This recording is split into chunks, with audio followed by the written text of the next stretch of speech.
Kalau kita istighfar, adakah akan padam dosa kita walaupun kita masih melakukan dosa? Dengar baik-baik.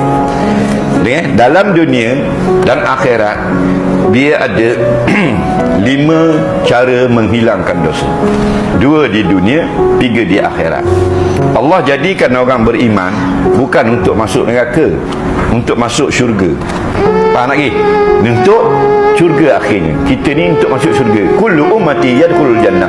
Nabi kata dalam hadis, semua umat aku, hak Melaka, hak Terengganu, hak Arab, Mauritania, Afrika, Kanada, semua masuk syurga. Okey? Semua sekali.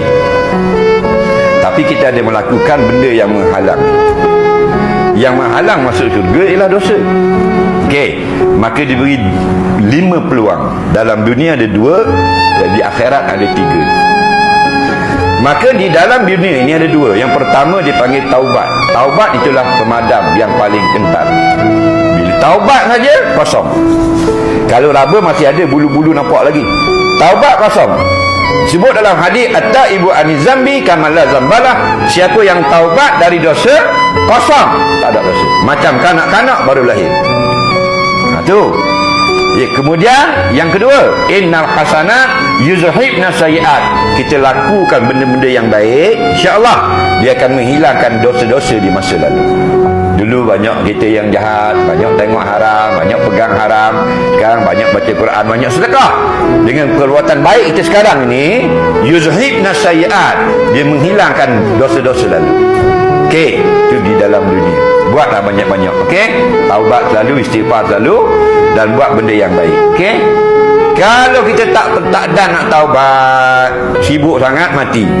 Maka bangunlah kita di padang mahsyar membawa dosa. Ada 2 lagi peluang. 3 tapi nak khabar dulu. Yang pertama, walaupun ada dosa, nak dapat syafaat Nabi. Kerana Nabi ada syafaat, memberi pertolongan. Orang yang patut masuk neraka tak masuk dengan syafaat Nabi. Faham lagi? Kalau tak dapat syafaat Nabi, ada yang keempat, dapat keampunan Allah. Faham? Allah ampun dia. Walaupun minum marak, walaupun jahat, tapi dia ada iman, Allah ampunkan. Tapi liman yasha, bagi mereka yang Allah pilih. Inilah 4 peluang, 2 di dunia, 2 di akhirat. Kalau yang 4 ni tak dapat lagi, ada the last chance dipanggil. Mana kita kena bersihkan dosa itu dalam neraka. Tak lama, dalam 50,000 tahun je kena bakar. Bersih balik baru masuk.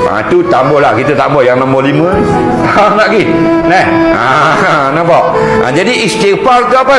Astaghfirullah. Ya Allah, aku minta engkau hilangkanlah dosa aku ini. Faham lagi? Mana ampun tu, hilangkan dosa aku ini. Bila hilang dosa, maka tempat kita syurga.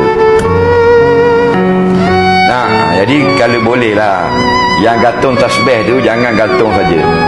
Faham?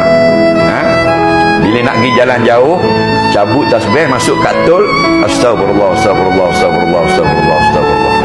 Daripada tul air keruh sampai tul seremban, dapat 500 kali astagfirullah.